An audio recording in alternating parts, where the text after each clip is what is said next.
आप सभी का इस चैनल पे आने के लिए बहुत बहुत शुक्रिया। आज की हमारी स्टोरी है हॉन्टेड कब्रिस्तान। एक व्यक्ति है जो कब्रिस्तान के पास में एक घर खरीदता है और उसके साथ अजीबो घटनाएं होती हैं। तो ये हमारा चैनल है हॉरर स्टोरी विद यूनुस, इसको भी आप सब्सक्राइब कीजिएगा और बने रहे इस स्टोरी के साथ। बहुत ही रोमांचित है, बहुत डरावनी है और बहुत दिलचस्प है, तो बने रहिए। जब तक मेरा हर बिल मैं अपने पैसों से भर रहा हूं, तब तक अपने दिल की ही करूंगा। इसलिए सबने मना किया था मुझे ये घर खरीदने से, लेकिन मैंने फिर भी खरीदा। ऐसा मकान मिलता बहुत मुश्किल से ही है। ठीक है, पास में ही एक कब्रिस्तान है, लेकिन अब क्या मुर्दों के डर से हम जिंदा लोग भी जीना छोड़ दें? मैंने तो जानबूझकर सारा सामान वगैरह रोड से भिजवा दिया और खुद कब्रिस्तान के बाहर वहां सामने उतरकर अपने कुत्ते ब्लेज को टहलाता हुआ कब्रिस्तान के बीच से होता हुआ आया अपने मकान के बाहर और छोटा सा लोहे का कमर तक आता हुआ गेट खोला। ब्लेज को नई जगह पर संभालना मुश्किल हो रहा था, तो मैंने उसे खोल दिया और अंदर की ओर जाने लगा। जब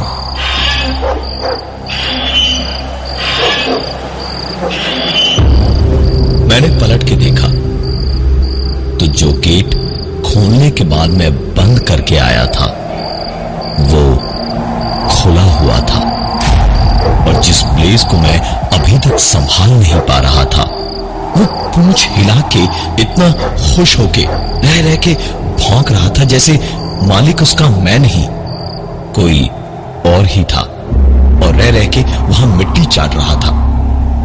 कहते हैं कि जानवर अपना इलाज खुद ही कर लेते हैं। मैंने ब्लेज को कई बार मिट्टी खाते और घास चबाते देखा था, इसलिए मैं सीधा अंदर चला गया, ये सोचते हुए कि जब उसका मन भर जाएगा तो आ जाएगा। घर में घुसने के बाद एक चीज बहुत ही अजीब लगी। जब ये घर देखने आया था उससे तो बहुत ही अलग लग रहा था। अभी सारी साफ सफाई रंगाई सब धरी की धरी रह गई। ऐसा लग रहा था जैसे पूरे घर में अजीब सी सड़न की बदबू, सीलन की बदबू भरी पड़ी थी। धूल चारों तरफ जमी हुई थी। बहुत ही अजीब सा माहौल भी हो रखा था। सन्नाटा तो था, लेकिन लग रहा था कि मैं वहां अकेला नहीं था।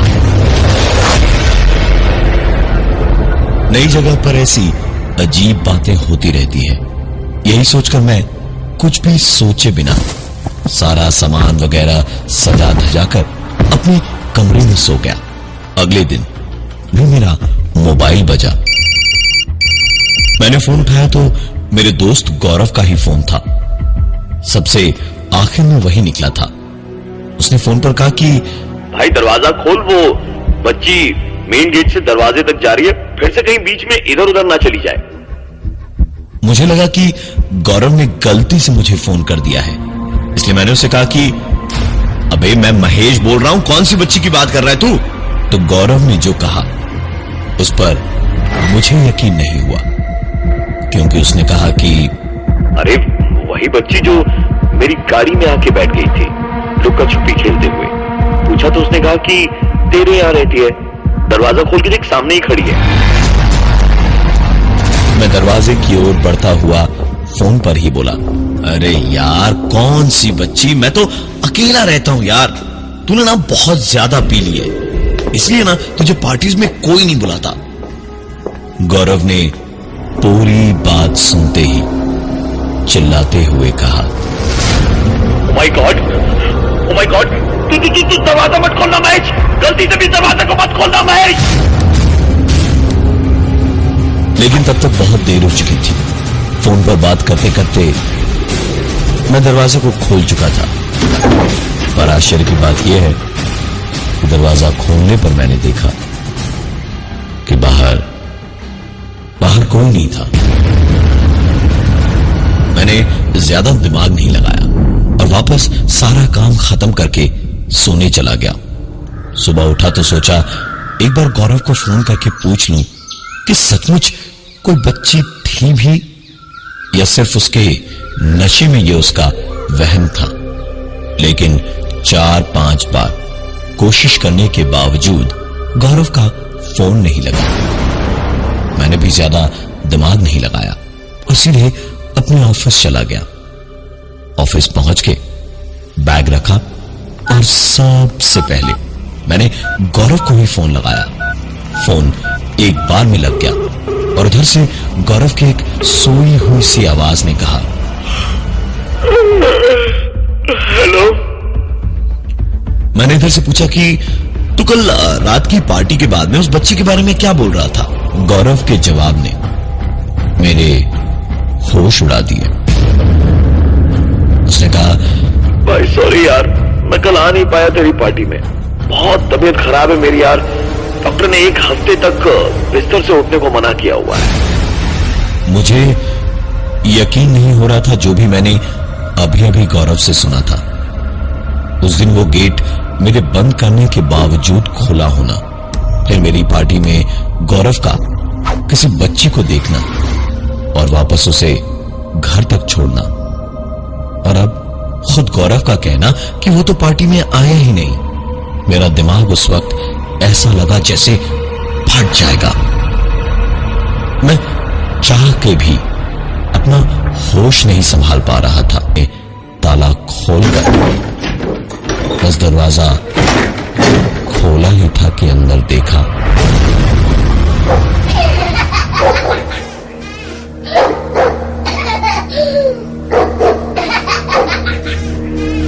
एक बच्ची अंदर बैठी ब्लेज के साथ खेल रही थी। मेरे दरवाजे को खोलते के साथ ही वो बच्ची रुक गई और पलटकर उसने मेरी ओर देखा। उसके देखते ही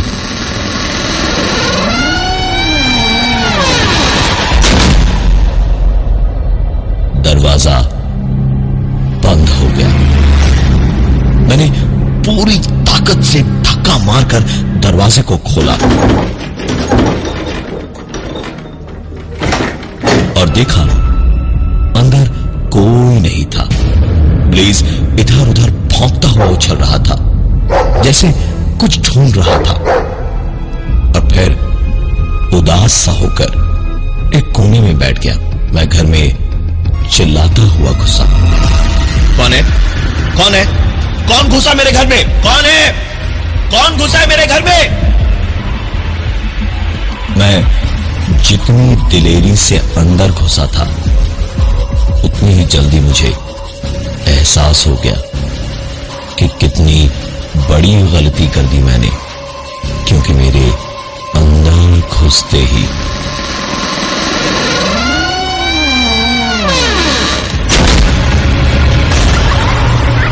दरवाजा अपने आप पीछे से बंद हुआ और एक बच्चे के हंसने की आवाजें मेरे पूरे घर में गूंजने लगी।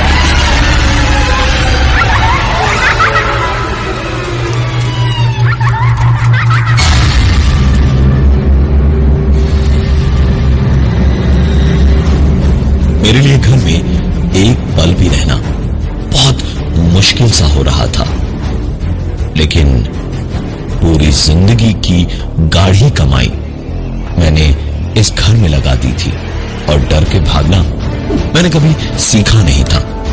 मैंने गौरव को ही फोन किया और उसे पूरी बात बताई। मेरी बात सुन के वो भी घबरा गया काफी।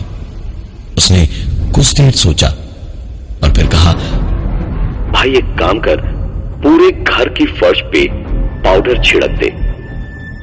मैंने वैसा ही किया। पूरे घर की फर्श पर 3-4 डब्बे पाउडर के छिड़क डाले। फर्श पे पाउडर की एक मोटी परत चढ़ी हुई थी। मैंने भी थोड़ा हल्का फुल्का खाया और फिर पता नहीं कब आंख लग गई। नींद खुली तो शाम हो चुकी थी और पूरे घर के फर्श पर उस छिड़के हुए पाउडर पर किसी बच्चे के नन्हे नन्हे पांवों के निशान थे। क्या कहानी रही होगी इस बच्ची की, यह सोचकर बुरा भी लगा, लेकिन घबराहट भी थी। जो भी हो, मुझे कोई नुकसान नहीं पहुंचाया गया था अब तक। मैंने गौरव को फोन करके बताया तो उसने कहा कि भाई ये किसी बच्चे की आत्मा ही है। एक काम कर, घर में थोड़े खिलौने रख दे, शायद इससे तुझे कोई नुकसान नहीं होगा। मैंने वैसा ही किया। शाम का ही वक्त था। बाजार जाकर कुछ खिलौने लाके मैंने घर में भर दिए। आए दिन रातों को बच्चे के हंसने और खिलौनों से खेलने की आवाजें आती थी। ब्लेज भी दिन भर खेलता रहता था। अब दरअसल मुझे इसकी आदत हो गई थी। एक रात मैं जब सो रहा था और बाहर के कमरे से यही खेलने, खिलौने और ब्लेज और हंसने की आवाजें आ रही थी, जब अचानक मैं तुरंत उठा और दौड़कर बाहर वाले कमरे में पहुंचा तो देखा सारे खिलौने मेरी आंखों के सामने टूटे फूटे कुचले हुए से पड़े थे। ब्लेज एक कोने में दुबक के बैठा था और पूरे कमरे में एक मौत सा सन्नाटा छाया हुआ था। पता नहीं क्यों, लेकिन मुझे बुरा लग रहा था।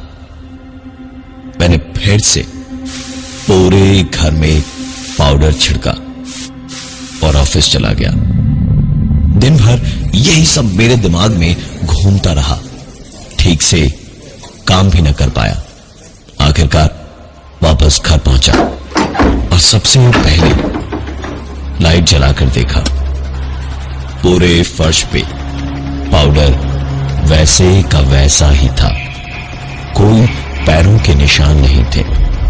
मैंने भी एक राहत की सांस ली और खाना खाके कुछ देर टीवी देखा, फिर सो गया।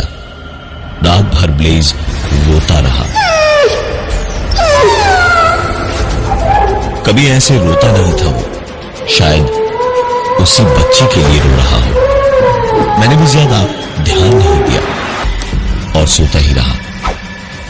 लेकिन सुबह जब उठा तो बाहर का कमरा जहां पाउडर छिड़का था, वहां का फर्श देखकर मेरी आंखें फटी की फटी रह गई। एक बार फिर पाउडर पर पैरों के निशान थे। पिछली बार की तरह नन्हे नन्हे नहीं, बल्कि इस बार बड़े बड़े पैरों के निशान थे, जो जहां तक पाउडर थे वहां तक तो मेरे कमरे की ही तरफ आ रहे थे, और उसके बाद मेरे पलंग तक हल्के हल्के पाउडर के पैरों के निशान बने हुए थे। और मेरे कमरे के ही एक कोने में ब्लेज मुझे मरा पड़ा मिला। मैंने ब्लेज को यही गार्डन में ही दफन किया और न जाने क्यों टहलता हुआ पहली बार अपने घर से बाहर निकला। मन बहुत भारी सा हो रहा था, अजीब सा लग रहा था कि एक तो इतनी अजीबो गरीब चीजें मेरे ही साथ अचानक क्यों हो रही थी। क्या उस घर में कुछ हुआ था, या कहीं ये पास के कब्रिस्तान से कुछ था जिसे ब्लेज अपने साथ घर ले आया था। इसी उधेड़ बुन में मैं चलता हुआ न जाने कब कब्रिस्तान के पास पहुंच गया था कि तभी एक आवाज आई, जनाब अगर मैं गलत नहीं हूं तो आप ही आए हैं वो 12 नंबर बंगलों में। मैंने पलट के देखा तो एक ठीक ठाक दिखने वाला आदमी खड़ा था और मुझे पुकारकर एक सिगरेट जला रहा था। मेरी तरफ भी एक सिगरेट बढ़ाई उसने, पर मैंने मना कर दिया। जान न पहचान, पता नहीं कौन हो। मैंने उनसे पूछा कि हाँ, मैंने ही खरीदा है वो मकान, पर आपको कैसे पता? उसने एक लंबा सा कश खींचा और कहा,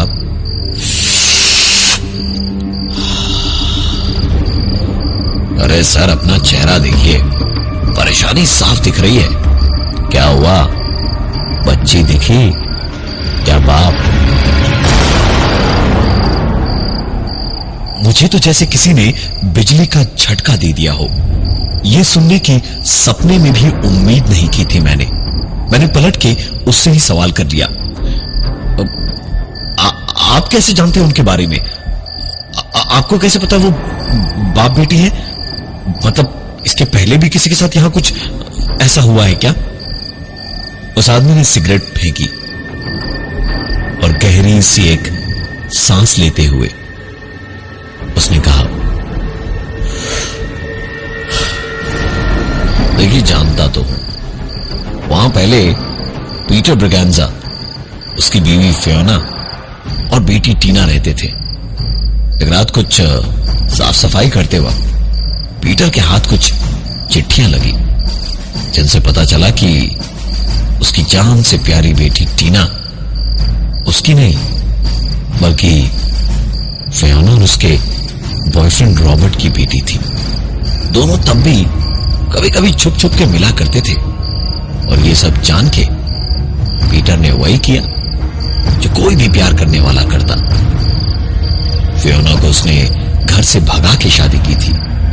कहते हैं ना, सियासत में ईमानदारी और प्यार में बेईमानी ऊपर वाला भी बर्दाश्त नहीं करता।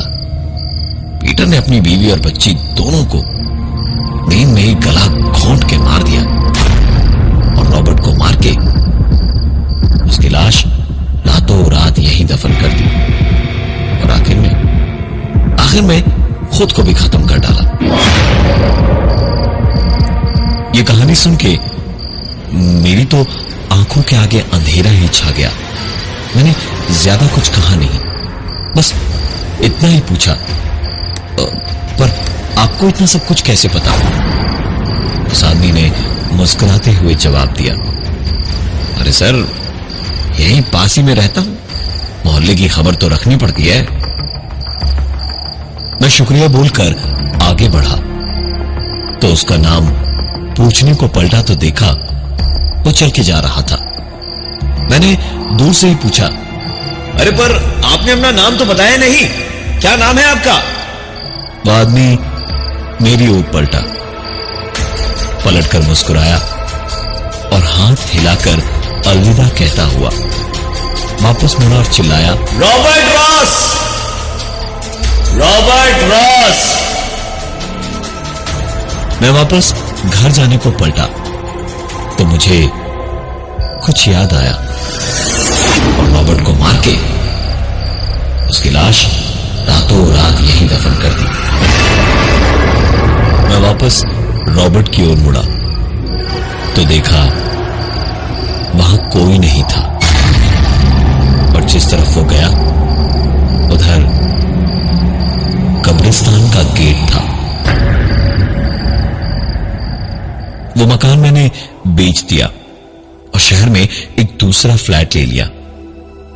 मेरा कोई भी दोस्त जब मकान या किसी बिल्डिंग में फ्लैट खरीदने वाला होता है तो मैं उनको हमेशा एक ही बात पूछता हूं, कहीं नए घर के आसपास कोई कब्रिस्तान तो नहीं है ना? आप भी जरा ध्यान रखिएगा। तो दोस्तों, ये थी हमारी आज की स्टोरी, हॉन्टेड कब्रिस्तान। आप भी जब भी कोई घर खरीदें तो आसपास देख लीजिएगा कोई कब्रिस्तान तो नहीं। आपको ये स्टोरी मुझे लगता है बहुत डरावनी और बहुत अच्छी लगी होगी। मैं उम्मीद करता हूँ आपके लिए मैं ऐसे ही रोमांचक स्टोरी लाता रहूँगा। मैं बहुत मेहनत करता हूँ, आप भी एक मेहनत कर दीजिए, चैनल सब्सक्राइब कर दीजिए। Thank you so much.